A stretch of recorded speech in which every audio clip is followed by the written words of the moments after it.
Hey everybody, welcome back to another tutorial. My name is Brendan, this is Business for Chummies, and today we're going to be looking at how to use the XLOOKUP function in Microsoft Excel with both single and multiple criteria. So I have here an initial worksheet. We've got a list of dog toys, products that we know and love. And in this worksheet, we have a few columns. First, we have the column A, the product ID. This would be like an internal product ID in your product system. We have column B, which is the name of the product. C is the supplier of that product, and D is the cost of that product.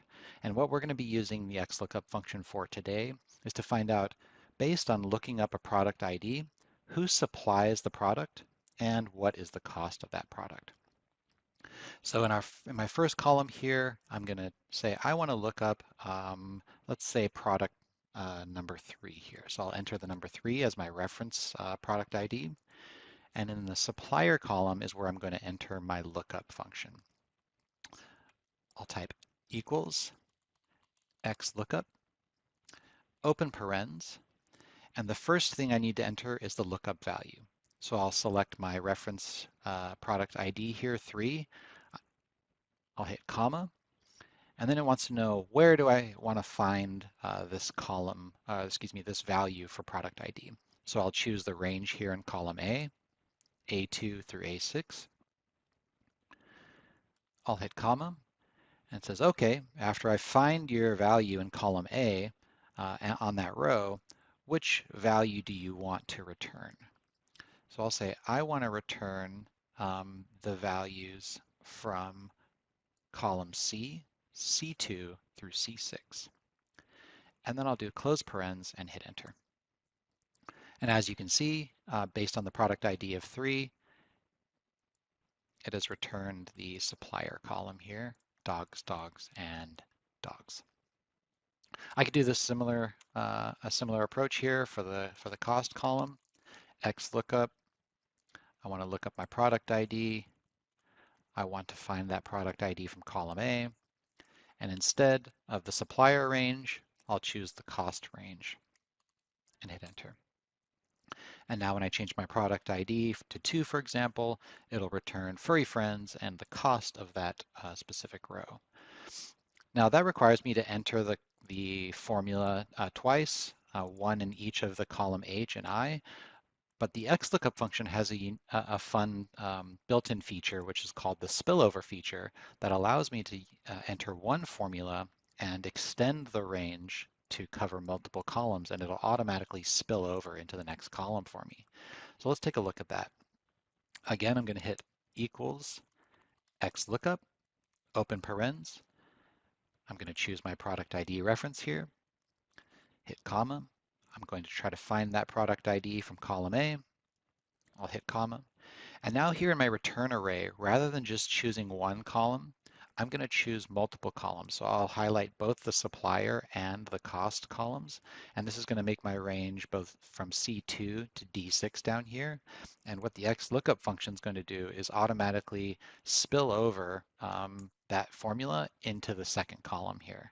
So rather than having to type both the XLOOKUP function for the supplier lookup and the cost lookup, I can do it in one formula by extending the range across multiple columns. If I change this here, you can see that it is returning both the supplier and the cost for my product. The XLOOKUP function has a few other neat features. One is if I hit a comma after the return array, there's this if not found feature. So this would be if I want to provide a custom message if for some reason the lookup could not return any results.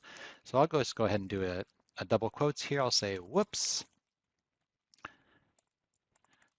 product not found, smile, frowny face, and I'll hit enter. So if I enter product ID 5 here, which is not on my list, we should get, a sad face message, no product. Another feature, if I keep going down the list here, if I hit a comma, is the match mode. So by default, what the XLOOKUP feature is doing, it's looking for an exact match. So I'm looking up the number 5 here. It's going through the product ID and it's saying 5 doesn't exist. Therefore, it's defaulting to my if not found message. But there are some other match modes that are available. For instance, if you don't want to return your if not found message. The first one is I could put a -1 here, and that'll say find the exact match or the next smaller item. And what this will do is it'll look for the number 5 in the product ID column.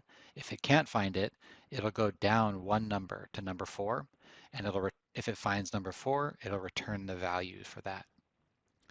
The next one, exact match or next larger item, if I put a number 1 here, it'll look for number 5. If it can't find that, it'll go up to the next value and return the values for 6 here.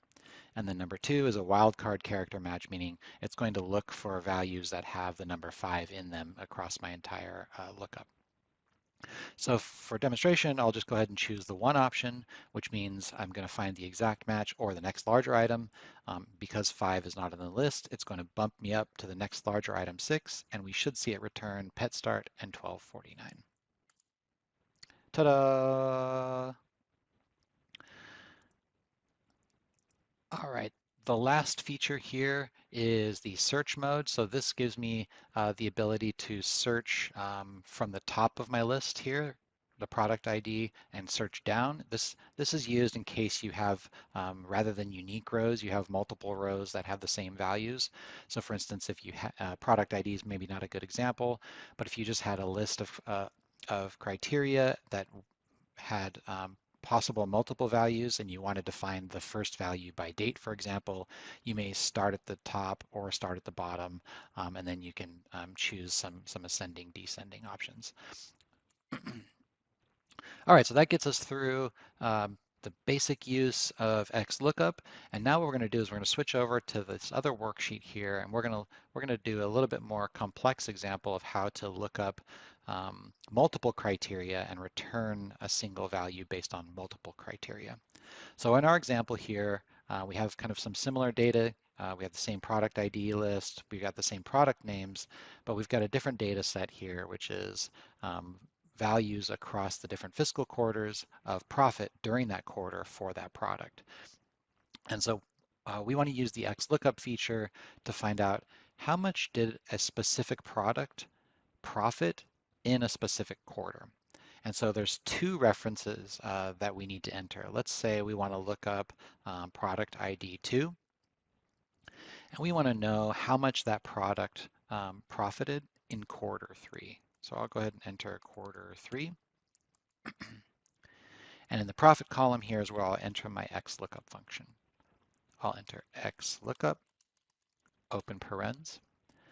The first lookup value we want is the product ID. And I'm going to choose the range from column A. So that's saying first, let's find the row for the product that we want. I'll hit comma. And instead of here now returning a range, what we're going to do is use a nested XLOOKUP function, meaning we're going to enter an XLOOKUP to return the value of this return array in this section. So here I'll enter XLOOKUP. And in the second one, what we're doing is now that we've found the column for product ID, or excuse me, the row for product ID 2, we're now going to look up the column for quarter 3. So here I'll say we want to look up the value quarter 3.